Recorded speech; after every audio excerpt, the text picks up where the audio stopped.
Welcome back to RC Tech, and today we're going to be unboxing these Massdrop JBL LSR30X. So stay tuned.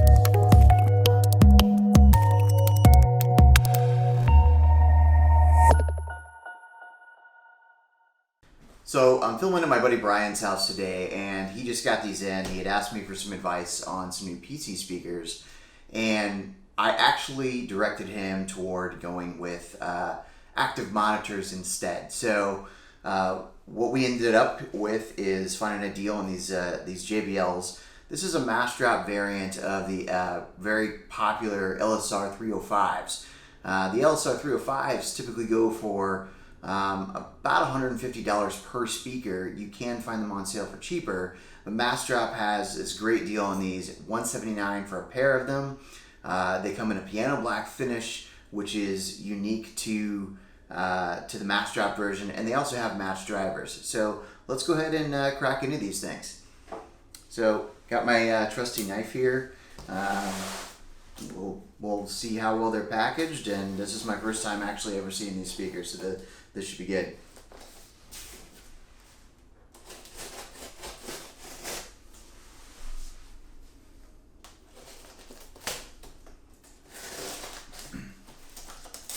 We also have another box that came from Massdrop too that we're gonna crack open. I don't know if that is an adapter that's supposed to go with these. I think that it is, but we'll definitely check that out.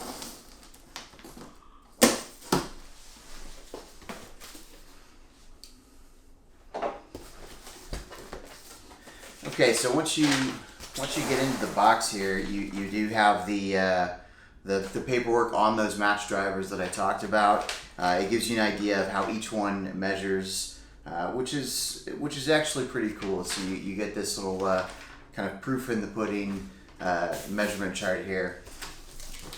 First thing I see is we've got some rubber feet, some like isolation feet. So if you set them on your desk, it should reduce that vibration quite a bit.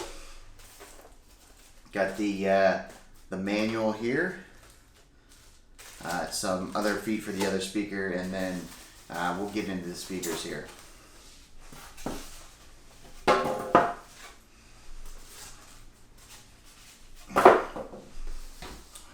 Okay.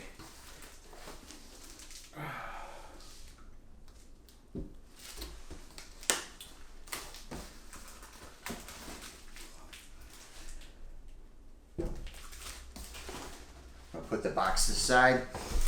So they come in this kind of like, they're not meant to stay with the speakers, but they're like a cloth bag sort of deal. The power cord is attached to the back. These do have amplifiers built into them because they are a fully active speaker, so you won't need an external amplifier or anything like that to go with them. And let's see these, this piano finish. These look really good actually.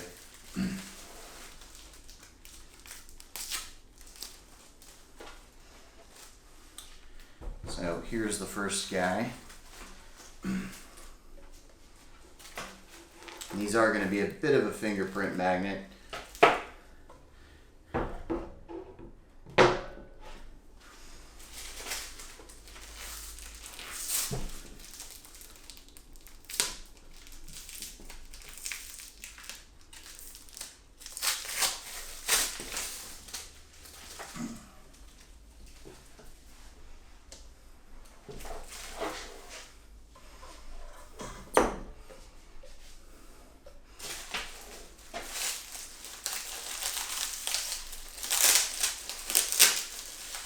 Power cords are on the back here.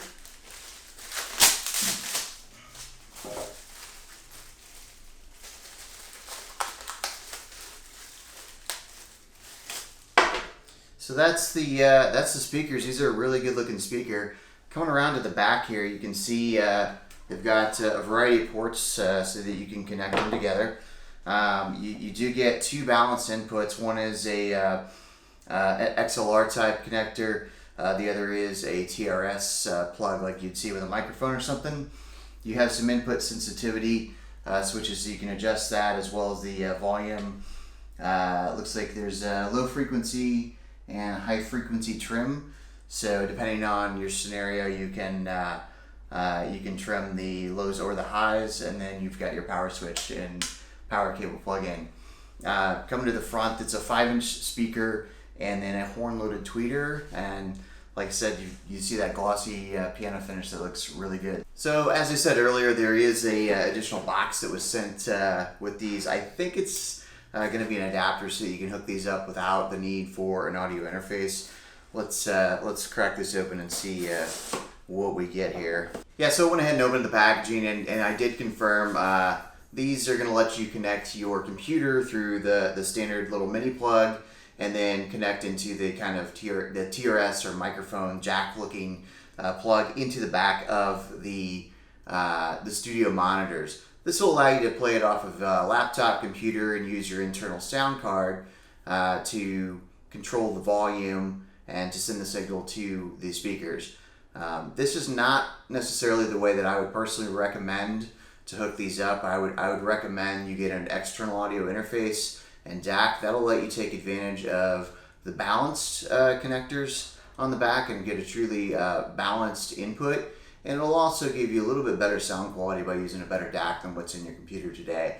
But for the purpose of this video and hooking these up today, we're going to use this cable and we're going to see how they sound. So stay tuned.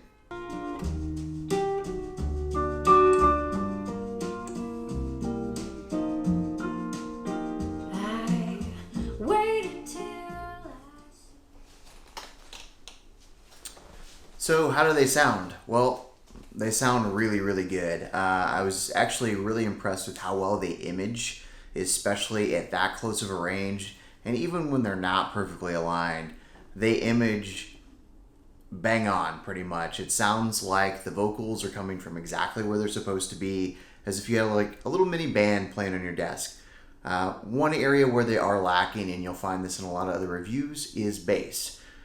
They are not the bassiest speaker out there. They're a pretty neutral speaker. They sound very good, but they don't have that big thump if that's what you're looking for. So if you're looking for a bassier speaker, there are other models out there, or JBL actually sells a matching 10-inch subwoofer to these that you can run your balanced outputs through the sub and then to the speakers, and then get that total package experience. I think that's about $400. You might be able to find it on sale for a little bit cheaper. Down the road, I'd probably recommend that, but out of the box, these just sound fantastic. I think once they break in, they'll even sound a little bit better. And overall, I think that Brian's going to be pretty happy with these. So thanks for tuning in. Click like if you liked the video, dislike if you disliked it. Click that subscribe button, and I'll bring you more content like this in the future. Thanks for joining.